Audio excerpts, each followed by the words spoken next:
The Galactic Survey Corps takes pride in its thoroughness. Really, they do. They've catalogued gas giants with diamond rain, mapped quantum anomalies in the Crab Nebula, and even managed to document the mating habits of crystalline beings in the Antares sector, which, let me tell you, takes patience and very specialized equipment. But Earth? Oh, Earth was supposed to be the easy assignment. Another Class 3 civilization, Supreme Survey Commander Zix 427 noted in her preliminary report, mandibles clicking with barely concealed boredom.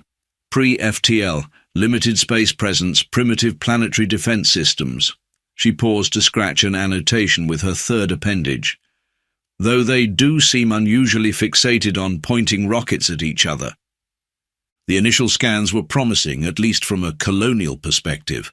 Vast swathes of flat, cultivated land spread across multiple continents.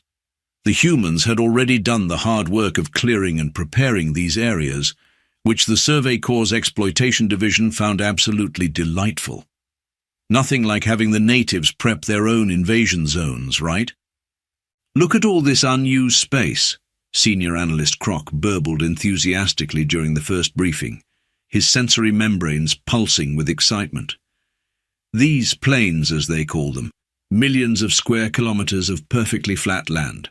And what do they do with it? Grow simple carbon-based nutrition units, inefficient, wasteful, perfect for our first wave of settlement pods. The briefing room erupted in chittering laughter. These humans really were adorably primitive. No energy shields over their agricultural zones, no automated defense systems protecting their food production, not even basic antimatter perimeters around their population centers. It was almost suspicious how unprotected everything seemed. Almost.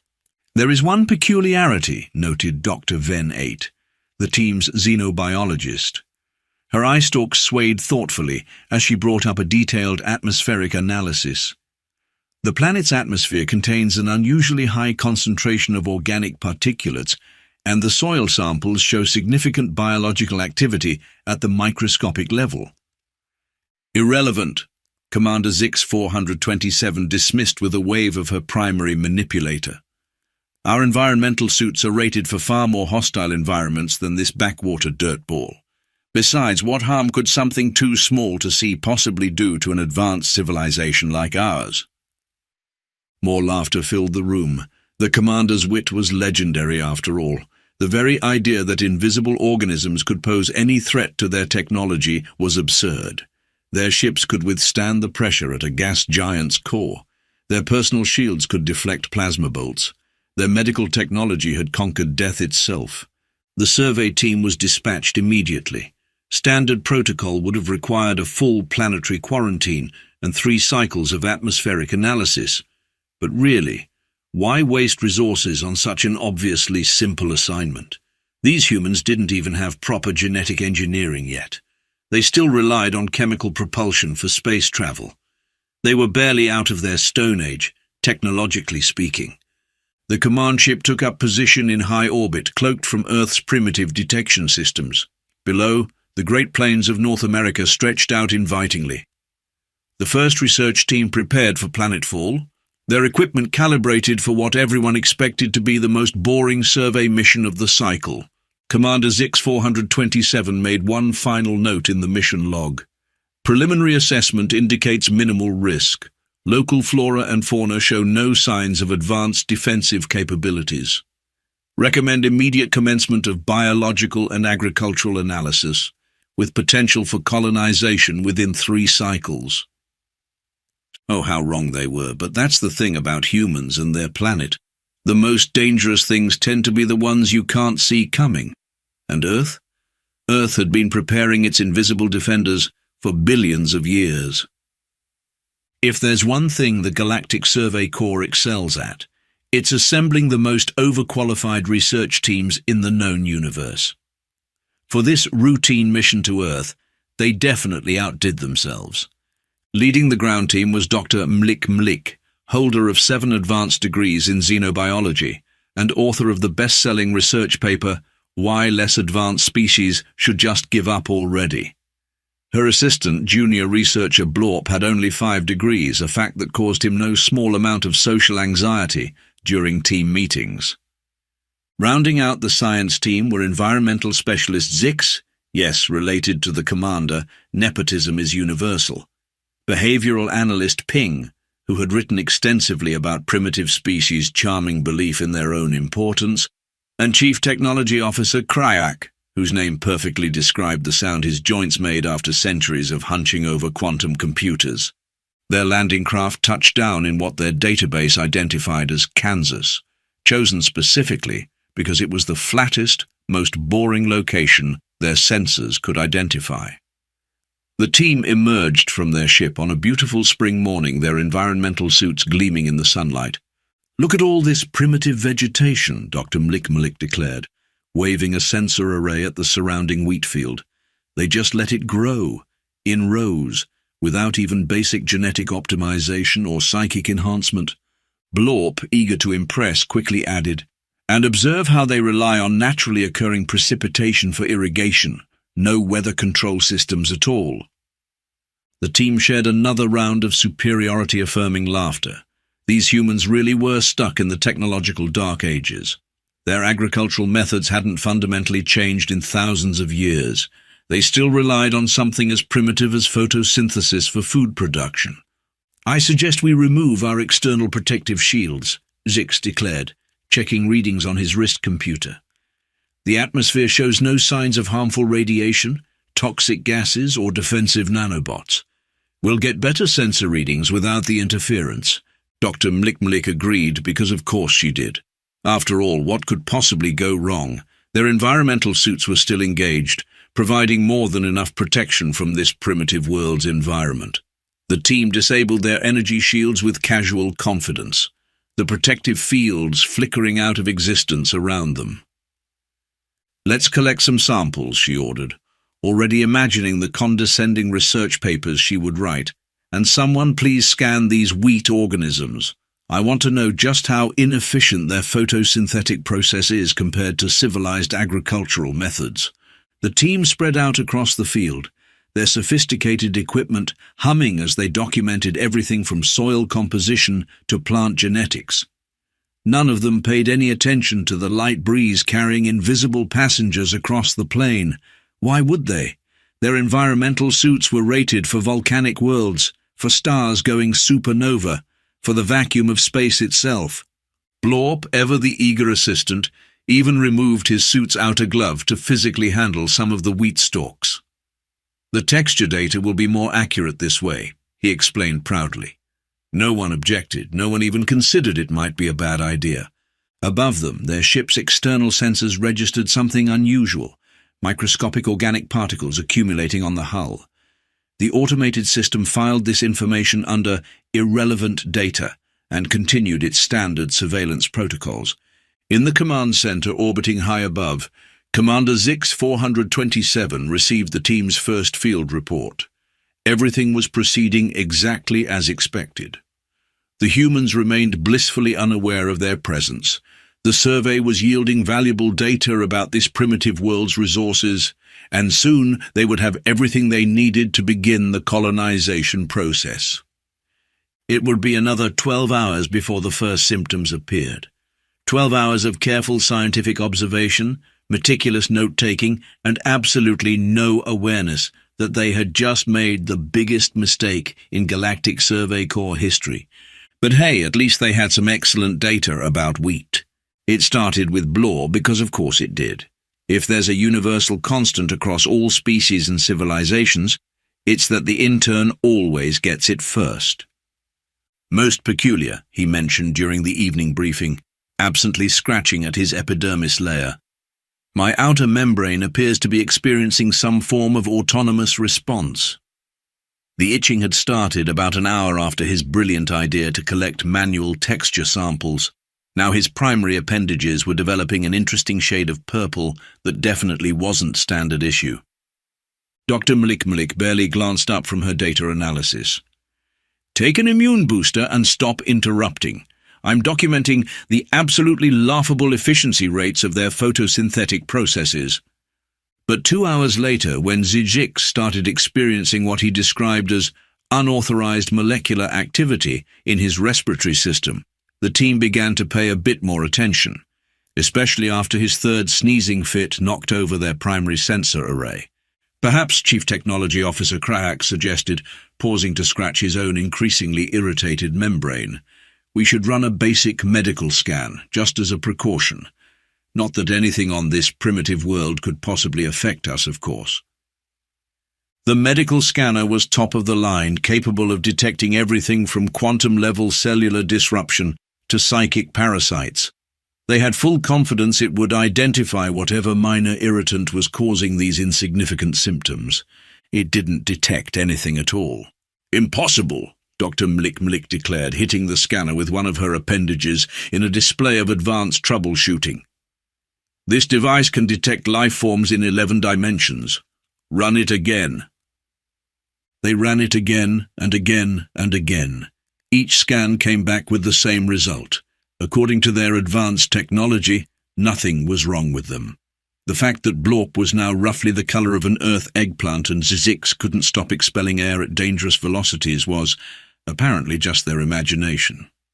"I'm sure it's fine," behavioral analyst Ping wheezed, trying to maintain professional dignity while what felt like several small suns exploded behind her sensory organs. These symptoms are probably just psychosomatic reactions to prolonged exposure to primitive technology. I read a paper about this once. Or maybe I'm hallucinating that I read a paper about this. It's getting rather hard to tell. That's when their environmental suit's internal alerts began chiming. One by one, each suit reported the same alarming message. Unknown biological entities detected. Containment status. Failed. Have a nice day. Dr. Mlik, who had so far remained symptom-free through what she insisted was superior intellectual fortitude, finally decided to take action. "Send a sample of Blorp's tissue to the ship's medical AI for analysis, and someone please help him stop bouncing off the walls. His shade of purple is highly unprofessional." The medical AI's response was not encouraging. Analysis complete. Subject appears to be experiencing cellular activity consistent with, I don't actually know what this is, but it's very enthusiastic about reproducing. Would you like me to compose a get-well-soon message? In orbit, Commander Zix 427 received the first urgent transmission from the surface team. The message consisted mainly of sneezing sounds and creative profanity, but the general theme was clear: something was very wrong. "Impossible," she declared, echoing her team's earlier confidence. "Our technology is foolproof. Nothing on that primitive dirtball could possibly—" She paused as her communications officer suddenly turned an interesting shade of green and began speaking in tongues. Oh dear. Back on the surface, Dr. Mlik finally admitted they might have a situation when she noticed her own primary tentacles had begun to develop what appeared to be a polka dot pattern. Adding insult to injury, the dots were arranging themselves into what looked suspiciously like smiley faces. "Right," she announced to her suffering team, trying to maintain authority despite the fact that two of her eye stalks were now spinning in opposite directions. "New hypothesis. Perhaps, and I want to stress this is just a working theory, we may have slightly underestimated the defensive capabilities of this planet's microscopic ecosystem." And Blorp would have agreed, but he was too busy trying to stop his secondary brain from attempting to escape through his ear equivalent. It was around this time that they all began to seriously reconsider their career choices in the Galactic Survey Corps. And somewhere in the vast microscopic battlefield of their bodies, Earth's invisible defenders were just getting started. Billions of years of evolution had prepared them for this moment, and they were having the time of their lives. It was Junior Science Officer Izik from the orbiting command ship who finally figured it out. Mostly because she was the only one who bothered to read the fine print on their sensor calibration manual. "Has anyone," she asked during the increasingly chaotic emergency briefing, "tried adjusting our scanners to detect organisms smaller than a micron?" The resulting silence was broken only by the sound of Blorp hiccuping antimatter bubbles. You see, the Galactic Survey Corps standard equipment was designed to detect what they considered reasonable life forms. Things you could see, things you could shoot at, things that had the basic decency to exist at a scale that made sense to a civilized species.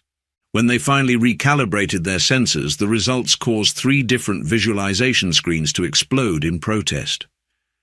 That's not possible, Dr. Mlik stammered, her remaining functional eye stalk fixed on the readings. There are billions of them, in every cubic centimeter of air, in the soil, in the water, even in our... She trailed off, suddenly very aware of every square millimeter of her skin. The surface team's ship computer helpfully projected a detailed visualization of their new findings. Then, perhaps realizing this wasn't the kindest thing to do to its already traumatized crew, tried to soften the blow with cute animated borders and a cheerful musical accompaniment.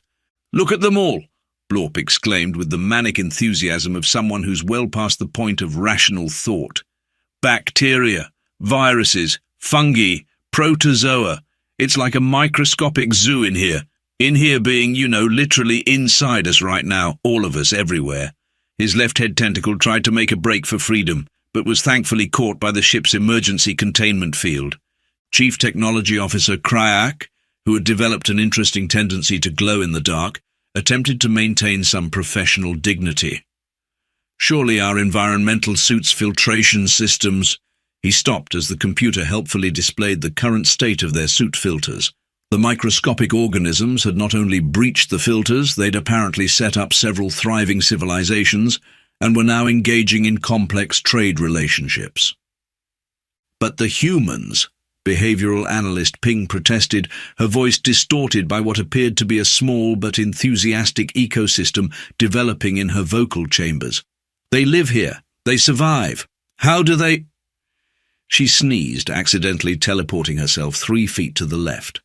The ship's medical AI noted this as a concerning but fascinating development in its increasingly surreal log of symptoms. That's when Dr. Mlik made her final, terrible discovery. Accessing Earth's primitive information networks, what they called the Internet, how quaint, she found countless images of humans casually interacting with their environment. No protective shields, no environmental suits, not even basic molecular barriers. "They're not just surviving," she whispered in horror. "They're adapted to it. They're living in symbiosis with these things. Some of these organisms are actually helping them digest food.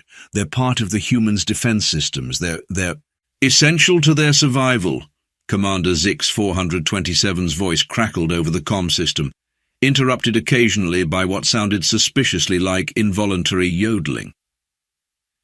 "Our preliminary analysis suggests that humans have evolved alongside these organisms for millions of years. Their bodies are designed to work with them, and more importantly..." She paused for dramatic effect, though the impact was somewhat diminished by a fit of rainbow-coloured burping. "Their bodies know how to fight the harmful ones." The implications were staggering. Every human on Earth was essentially a walking, talking battleground of microscopic warfare. They were biological supercomputers, running countless defense programs against invisible invaders, all while going about their daily lives completely unaware of the constant carnage happening at the cellular level. "So what you're saying," Blorp summarized, his color now cycling through the visible spectrum at an alarming rate, "is that we've basically invaded a planet where even the air is alive and hostile to outsiders, where the dominant species has evolved to become living war machines at a microscopic level, and where our most advanced technology can't even begin to protect us from the invisible armies that are currently using our bodies as their personal playground."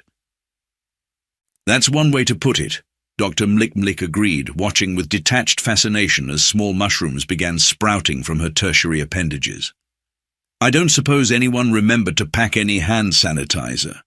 Have you ever tried to organize an emergency evacuation while your crew is actively evolving into modern art? It's not as easy as they make it sound in the Galactic Survey Corps training manuals."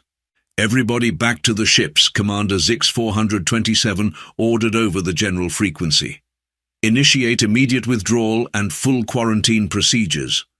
Her voice carried all the authority one might expect from a high-ranking military officer, even if it did occasionally shift into soprano due to some interesting cellular developments in her speech organs. The surface team's attempt at an orderly retreat quickly devolved into what future xenoanthropologists would charitably describe as interpretive dance. Blorp, now sporting what appeared to be small ecosystems in each of his tentacles, led the charge by accidentally ricocheting off 3 different walls while trying to reach the airlock. "Our ships," Dr. Mlik suddenly realized, her functioning eye stalk widening in horror. "They've been sitting here. Ventilation systems active, sampling the atmosphere. They're contaminated too." She was right, of course. The evacuation vessels, supposedly sealed against all known forms of biological contamination, had been happily collecting Earth's microscopic life forms for hours. The internal surfaces of the ships now hosted thriving colonies of bacteria, while viruses treated the air filtration systems like their personal mass transit network. "Decontamination protocols," Chief Technology Officer Crack commanded, trying to reach the control panel despite the fact that his appendages had developed a sudden passion for synchronized swimming. The ship's computer attempted to comply, unleashing a barrage of sterilizing energy throughout the vessel. The microscopic stowaways treated it like a day at the spa. "They're adapting," behavioral analyst Ping observed, her scientific detachment somewhat undermined by the fact that she was now speaking in 5-part harmony with herself. "Every attempt to eliminate them just makes them stronger." She paused thoughtfully, then added in perfect barbershop quartet, "Actually, that's rather impressive." Up in the command ship, things weren't going any better. The crew had discovered that their advanced quarantine measures, designed to contain everything from quantum plagues to dimensional parasites, were about as effective against Earth's microbes as a paper umbrella in a supernova. "Status report," Commander Zix 427 demanded, trying to maintain order even as chaos spread through her ship. The response came in a cacophony of sneezes, hiccups, and what sounded suspiciously like impromptu poetry. "The good news," her medical officer announced, "is that we've discovered 17 new types of biological interactions that were previously thought impossible. The bad news is that we discovered them happening inside our bodies. Also, Deck 3 has developed sentience and is currently demanding better working conditions." Emergency beacons began broadcasting across the sector, warning other ships to stay away. Unfortunately, several of the beacons had been colonized by particularly ambitious microbes, and were now also broadcasting recipes for bacterial reproduction and what appeared to be microbial stand-up comedy. The evacuation ships, finally breaking free of Earth's atmosphere, looked less like advanced spacecraft and more like traveling petri dishes. Their hulls, once gleaming with technological superiority, were now hosting what could only be described as microscopic block parties. "Attention all vessels," Commander Zix 427 broadcast on all frequencies, her voice somehow managing to convey both authority and utter despair. "Initiate emergency protocol. Omega 7, nope. I repeat, this is not a drill. This is not a—" She was interrupted by a fit of bioluminescent sneezing that temporarily turned her command center into a disco. As the fleet prepared for emergency faster-than-light departure, their sensors picked up one last horrible detail. Several of Earth's microorganisms had already figured out how to survive in the vacuum of space. "They're evolving in real time," someone screamed over the comm. "And I swear some of them are waving goodbye." The last image transmitted from the retreating fleet showed their ships leaving Earth's orbit, trailing clouds of glowing bacteria that had somehow learned to photosynthesize in space. It would have been beautiful if it wasn't so terrifying, and down below, on that seemingly innocent blue planet, billions of humans went about their daily lives, blissfully unaware that they had just won an interstellar war without even knowing it was happening. Though several Kansas farmers did wonder why their wheat field was now glowing in the dark and humming show tunes. Official Galactic Survey Corps report, classification ultra secret, subject Sol 3, designation Earth, status oh dear God no, to Supreme Council of Space Stuff, from former Commander Zix 427, currently in Quarantine Station 9, enjoying new ability to glow in 17 different colors. Why we're never going back there. Esteemed council members, I write this report from my isolation chamber where I have spent the last 3 cycles developing what our medical AI describes as fascinating new biological properties and what I describe as please make it stop. However, I felt it crucial to share our findings about Sol 3, henceforth to be classified as Death World Microscopic Edition. Our preliminary assessment of humanity as a primitive species was, in retrospect, somewhat hasty. While they may lack advanced technology by our standards, they have achieved something far more terrifying. They have evolved to become living starships hosting entire ecosystems of microscopic allies that defend them against invasion.